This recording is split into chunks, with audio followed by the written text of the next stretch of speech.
Bismillahirrahmanirrahim. Rabbi habli hukman wa alhiqni bis-shalihin. Bismillah. Assalamualaikum warahmatullahi wabarakatuh. Alhamdulillahilladzi an'amana bi ni'matil imani wal islam wa nusalli wa nusallimu ala nabiyyina Muhammadin wa ala alihi wa ashabihi ajma'in. Baik, kita lanjutkan pelajaran kita di kitab Durusul Lughah li ghairi natiqina biha jilid yang pertama, dars yang ketiga di halaman 31 dan 32. Tamrin yang ke-8 di halaman 31.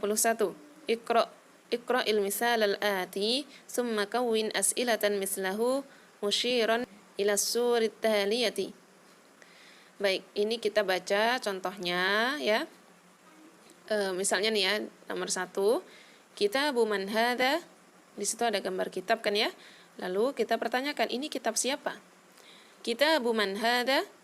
Begitu. Jadi di sini sangat mudah insyaallah, hanya membuat pertanyaan dengan man dari gambar yang sudah disediakan.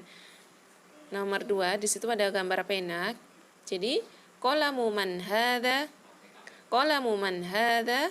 Pena siapa ini?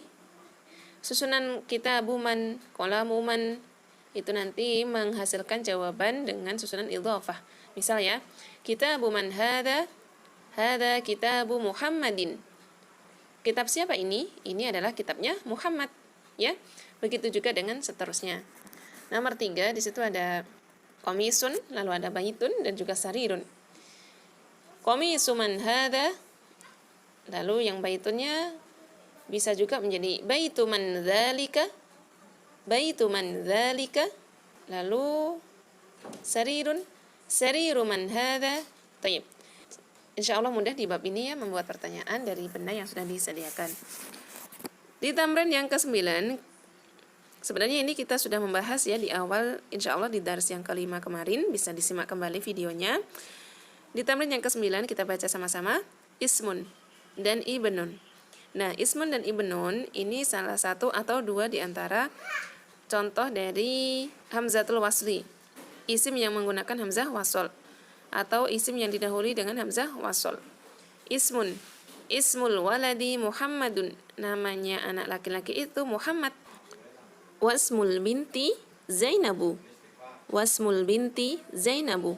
Dan namanya anak perempuan itu Zainab. Perhatikan pada ismun yang pertama dengan yang kedua, ismu dibaca dengan memberikan harokat kasroh di hamzahnya.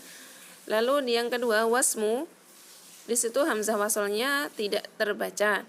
Karena kaidahnya hamzah wasol itu dibaca ketika dia di awal kalimat, sedangkan dia ketika berada di tengah kalimat maka dia tidak dibaca. Contoh yang kedua, ismul mudarrisi Hamidun. Ismul mudarrisi Hamidun. Ingat bahwa ya, hamzah wasol itu tidak boleh memakai kepala hamzah, karena itu tanda dari hamzah kotok ya, hamzah yang hidup dimanapun berada, baik di depan, baik di tengah maupun di belakang, dia tetap dibaca. Sedangkan hamzah wasl ini jika dia di depan saja dia dibaca ya. Ismul mudarrisi Hamidun. Masmul mudiri. Ismul mudarrisi Hamidun. Masmul mudiri. Namanya Pak Guru itu Hamid. Siapa namanya Pak Kepala Sekolah?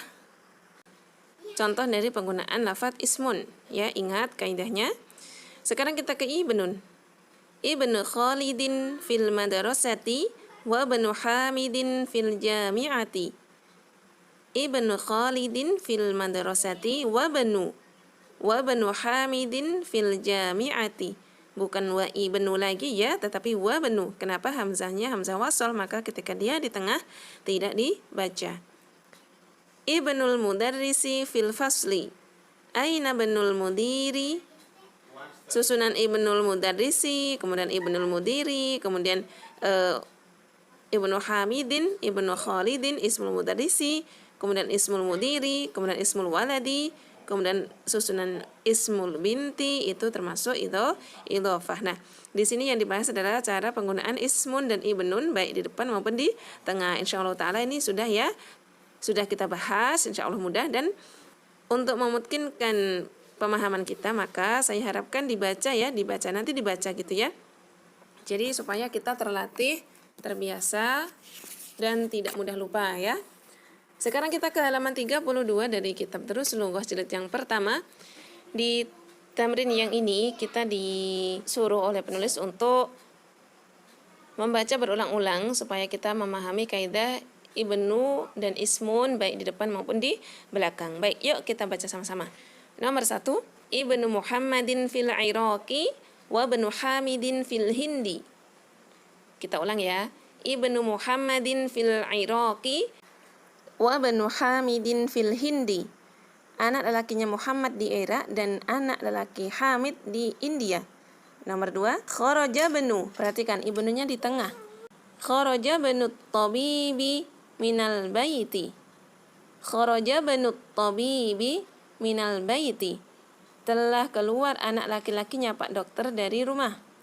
Nomor 3, dhahaba benu tajiri. Dhahaba benu tajiri ila suki. Telah pergi anak lelakinya Pak pedagang itu ke pasar. Ismul muhandisi Faisalun wasmut tabibi Mas'udun. Ismul muhandisi, perhatikan ismunya di depan maka dibaca.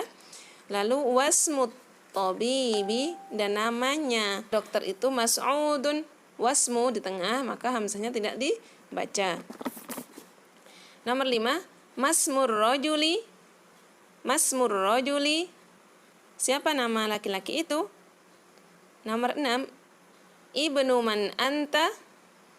Ibnu man anta. Ana benul waziri. Ana benul waziri. Anak lelakinya siapa kamu? Saya anak lelakinya Pak Menteri.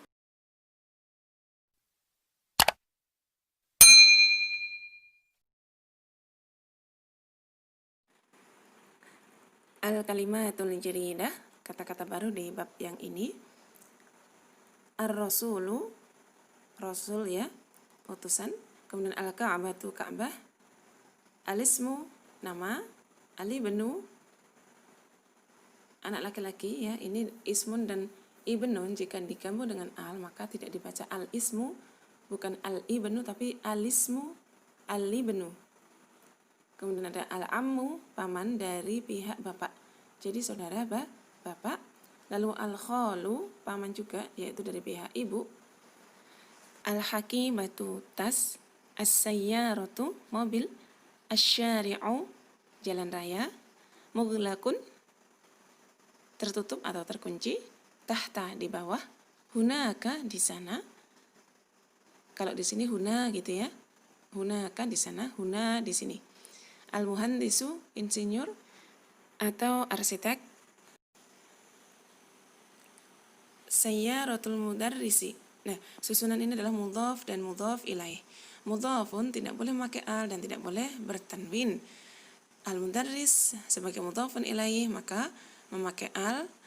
Pada pelajaran kali ini mudhaf ilaihnya kita masih memakai al. Insyaallah ke depan kita akan belajar mudhaf ilaih yang tidak beral tetapi bertanwin. Mudhaf ilaih memakai al dan kasrah terletak di belakang mudhaf. Sedangkan mudhaf tadi asal dari harokatnya adalah marfu, kecuali ada sebab ya, kecuali ada sebab yang menyebabkan dia harus kasrah maupun harus fathah. Begitu ummahat, barakallahu fikum. Wassalamualaikum warahmatullahi wabarakatuh.